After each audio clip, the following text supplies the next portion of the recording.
des loges. Le vrai pouvoir n'est pas dans les 33 degrés maçonniques.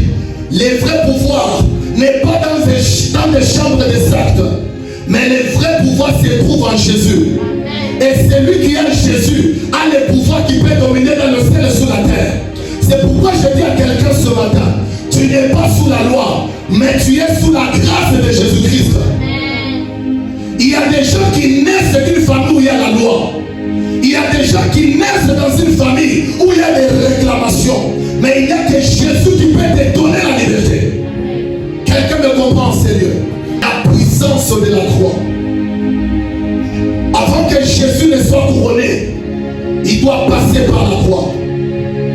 La croix a donné à Jésus une marque. Et ces marques ne sont pas encore effacées jusqu'à maintenant. Si tu veux vivre la puissance de Dieu, tu dois accepter de passer par la croix. La croix, c'est la crucifixion. La croix, c'est l'abandon personnel. La croix, c'est le relâchement de soi. Tant que tu ne passes pas par la croix, Jésus ne sera pas formé en toi.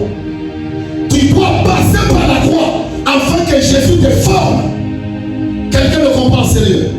Est-ce que quelqu'un me comprend ici? Ce qui est bizarre, Dieu t'a donné le pouvoir, mais tu es sous la domination de la maladie. Dieu t'a donné le pouvoir, mais tu es sous l'emprise d'une union familiale. Dieu t'a donné le pouvoir, mais tu es sous les contrôles des esprits territoriaux. Et ces esprits, tu es en train de le mettre sous ton autorité. C'est pourquoi il a dit dans Hébreu, assis-toi à ma droite, jusqu'à ce que je ferai que tes ennemis te marchent au pied. Je prophétise dans la vie de quelqu'un. Dieu est en train de faire de tes ennemis te marchent au pied. Tout ennemi est en train de te combattre en sérieux. Dieu est en train de le rendre ton marche au pied. Est-ce que quelqu'un peut me donner la main puissante? Est-ce que quelqu'un peut me donner la main puissante? Comment un chrétien qui est né de nouveau, il est sous le pouvoir de Jésus, la maladie peut le vaincre?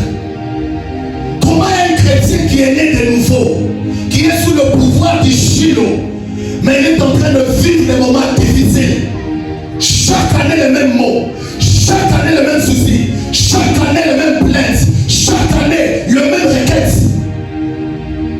J'ai dit à quelqu'un ce matin, c'est parce que tu n'as pas encore compris la croix.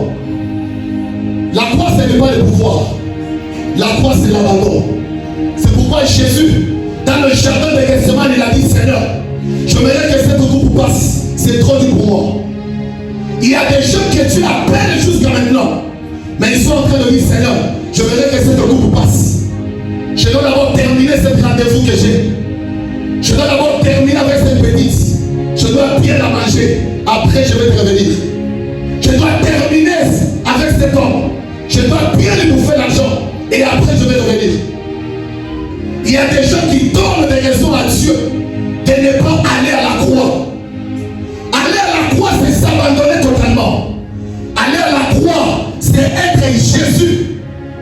C'est pourquoi Paul a compris. Il a dit, je suis mort. Et si je vis, ce n'est plus moi. Quand un homme arrive à cette dimension, il commence à comprendre les choses de Dieu. Et si tu arrives à cette dimension, tu vas commencer à sentir les choses de ton bouillonner en toi.